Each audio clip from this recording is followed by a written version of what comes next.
Com 96 anos, em seu leito de morte, Lampião se arrepende de coisas que fez e chora ao lembrar de seus pais e irmãos. No dia 27 de julho de 1938, depois de ver 6 cabras sendo envenenados por bebida batizada e de ouvir Zé Sereno, que o coiteiro Pedro de Cândido lhe perguntou quantos homens tinham no bando arranchados ali na Grota do Angico.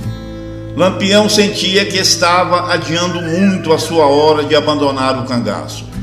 Sabia que teria de partir em segredo, para ninguém descobrir que o rei do cangaço estava em fuga, sozinho com a sua Maria Bonita.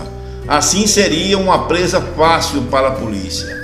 Lampião relatou a um parente que cochilou um pouco em sua barraca na Grota do Angico, acordando assustado.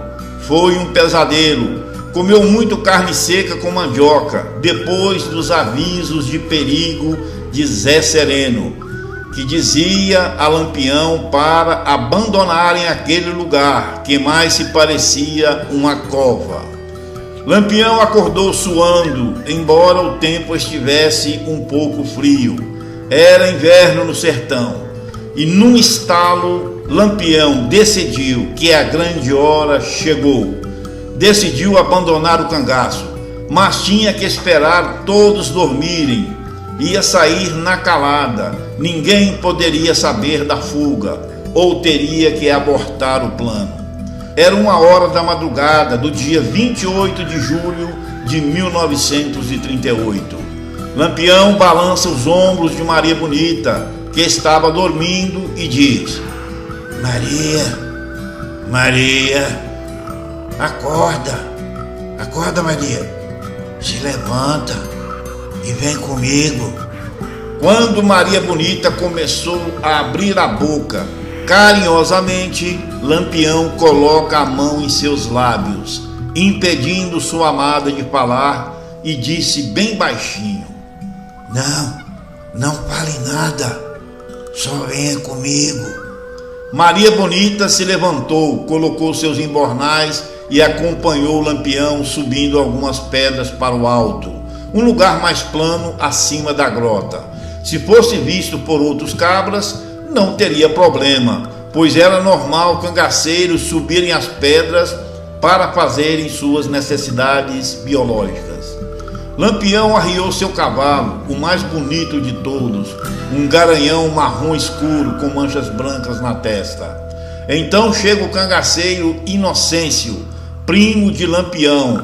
Este foi buscar leite em uma fazenda próxima e estranhou ver o chefe e primo no alto da grota, e Lampião lhe disse: Inocêncio, estou abandonando o cangaço. Você é o primeiro e o único a saber disso. Sem mim, você vai ficar sem rumo. Quer ser o meu segurança? Além de primo, nós somos amigos de infância. Tu tem meu sangue nas veias, cabra. Claro que quero. Não vou pegar nem as minhas traias. Não tem nada que preste mesmo. Vamos embora, meu capitão.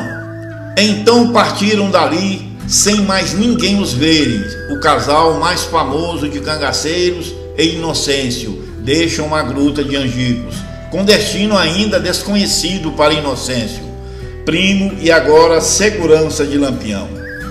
Então todos os três seguiram para uma fazenda de um coiteiro, muito amigo e parente distante, primo de seu pai, era pouco conhecido, o senhor Ateneu Ferreira Rosa. Lampião chegou a essa fazenda às 6h da manhã. Lampião só viria a saber da chacina de Angicos, que tinha acontecido entre 5 e 6h da manhã. 5 dias depois, soube pelos jornais o que tinha acontecido na grota de Angico. Ele sentou um pouco e chorou. No dia 28 de julho de 1938, o fim de 9 cabras, entre eles um dos maiores amigos, Luiz Pedro. Então, após se complementarem e tomarem um café feito na hora, Lampião teve uma conversa com seu parente Ateneu. Ateneu, você já deve estar sabendo por que eu tô aqui, né? Sim, eu sei. Espera um pouco que eu vou buscar os seus guardados. Então Ateneu trouxe 2 embornais, um com 800 contos de réis e outro com mais de 3 quilos de joias de ouro e diamantes. Só as joias tinham o valor de 800 contos de réis, uma fortuna incalculável para a época. Daria para comprar diversas fazendas enormes com milhares de cabeças de boi. Então Lampião separa 30 contos de réis, que aposentaria qualquer pessoa para o resto da vida, e entregou a Ateneu e disse: Ateneu, essa quantia vai te aposentar. Tu nem precisa mais trabalhar. Vai descansar essa velha carcaça, meia torta de tanto trabalhar. Veio em boa hora. Mas pegue de volta esses 2 contos aqui, que na hora da precisão eu peguei para fazer a operação da Júlia, minha esposa. O senhor me desculpe eu ter pegado. Os médicos de Salvador são bons, mas são caros. O resto do dinheiro eu reformei a fazenda e comprei bode, porco e 30 cabeças leiteiras, que eu não tinha nenhuma. Não precisa devolver nada não. Foi por uma boa causa. É presente meu também, a operação da sua mulher e os boi. Então Lampião tirou suas traias de cangaceiro e se vestiu com as roupas do parente, roupas de vaqueiro. Deixou o punhal comprido, trocou o chapéu de cangaceiro por chapéu de vaqueiro. Jantaram e dormiram. No outro dia, bem cedo, depois de um belo café da manhã, Lampião se despede do parente e toma rumo do Piauí. Virgulino e Maria Bonita chegam ao Piauí. Foi ver seu irmão, o ex-cangaceiro Ezequiel Ferreira. Lá ele viveu por 2 anos. Depois passou a residir no norte da Bahia. Ninguém iria procurar Lampião, se na boca do povo este estava morto, com barba grande, óculos escuros e vestido de vaqueiro. Em 2 anos ninguém nem desconfiou que aquele vaqueiro era o Lampião, o rei do sertão. Lampião convida seu irmão Ezequiel para ir com ele, mas Ezequiel preferiu ficar no Piauí. Já havia se casado, tinha uma grande casa de farinha, tinha filhos e decidiu ficar, desejando boa sorte ao irmão. Aos poucos, sempre a cavalo, morando 1 ou 2 meses em cada lugarejo, Lampião e Maria Bonita iam descendo pelas bordas do Rio São Francisco, até chegarem em Minas Gerais. Ali Lampião, agora Virgulino novamente, esteve em inúmeras cidades daquele estado, sendo a cidade de Manga a primeira delas. Muitos dos cangaceiros foragidos mudaram-se para diferentes cidades. O cangaceiro criança foi viver na cidade de Santos, em São Paulo. Tirou até retrato com Pelé, mas o rei do futebol nunca soube que tirou uma fotografia com um cangaceiro fugitivo. Os cangaceiros Moreno e Durvinha moraram no interior de Minas Gerais e depois foram para Belo Horizonte. Depois da cidade de Manga, Virgulino comprou uma fazenda nos arredores da cidade de São Francisco. Também comprou outra fazenda enorme no município de Buritis. Outra incoerência da história oficial sobre a emboscada e a provável morte do líder dos cangaceiros. A perícia da cabeça de Lampião ter sido feita pelo dentista, Dr. José Lages Filho, em cujo laudo ele jamais afirma que aquele era Virgulino Ferreira da Silva, o Lampião, até mesmo porque o profissional não o conhecia. Além desses documentos e provas que o fotógrafo pesquisador conseguiu ao longo dos anos, há fotos inéditas de Lampião, tiradas em 1978 e que estão no livro. Essas fotos foram enviadas para o IML, Instituto Médico Legal de Brasília, Distrito Federal, que após examiná-las, classificou-as como fiéis à pessoa de Lampião. Em sua pesquisa, José Geraldo, autor do livro Lampião o Invencível, descobriu as inúmeras cidades que Lampião morou após sua vinda do Nordeste para Minas Gerais e os diferentes nomes que adotou por onde passava. Cerca de 13 nomes diferentes, dos quais 5 estão no livro. Após longo tempo de pesquisa, o escritor José Geraldo conseguiu se encontrar com Lampião no município de São Francisco. Ele era um homem sério, alto, forte, tinha o olho direito problemático, falava pouco, nunca sorria e só respondia o necessário. Enfim, era um homem de poucas palavras. José Geraldo conta ainda que após vários encontros, a partir do momento em que disse que queria filmá-lo, nunca mais o viu. No dia seguinte, quando retornei à casa dele, ele já havia ido embora para Buritis, disse José Geraldo.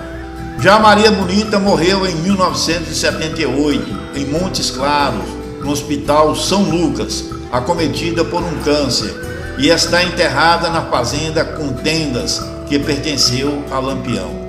Lampião veio morar em Buritis com a sua última esposa, Severina Alves Moraes. Os dois se conheceram no município de Paulo Afonso e se encontraram em Minas Gerais. Tiveram 3 filhos e moraram em diferentes cidades de Minas Gerais. Nesse tempo, ele adotou o nome de Antônio Maria da Conceição. Outro filho de Lampião, Tadeu Lima, que também veio para Buritis, é fruto do penúltimo casamento com Maria Pereira de Brito e atualmente é proprietário de um pesqueiro a cerca de 45 quilômetros da cidade, onde vive com a sua família. Alguns moradores relatam ter conhecido o suposto Lampião, homem de poucas palavras e de olhar intenso, segundo relatam de seus familiares que residem em Buritis. O senhor Antônio mudou-se para Buritis em 1978. Ele arrendava fazendas na região e em Buritis vivia com sua família, entre idas e vindas para outros municípios, como por exemplo São Francisco. Inocêncio, o cangaceiro primo de Lampião, que tinha uma fazenda, esta presenteada por Lampião, soube que seu primo Lampião estava mal de saúde e foi visitá-lo. O médico disse a Inocêncio que não conversasse mais de meia hora, pois ele não poderia sentir fortes emoções. Realmente estava mal. Inocêncio se sentou à beira da cama de Lampião, o virgulino, agora chamado de Antônio Maria da Conceição. Inocêncio ouviu as últimas palavras de seu primo, Lampião, o maior cangaceiro que já pisou esta terra. Inocêncio, sei que tô pertinho de partir.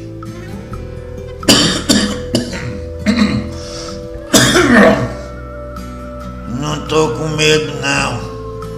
Sujeito, um homem não tem medo. Eu tô meio triste e meio feliz. Triste porque a minha vida não foi boa não. Sofri muito, tive muitas percas. Meus pais morreram por minha causa. Se eu não tivesse aceitado as provocações do Zé Saturnino, mais da metade das tragédias não tinha acontecido. E para sobreviver, tive que matar.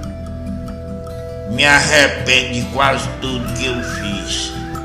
Peço a Deus que tenha misericórdia da minha alma.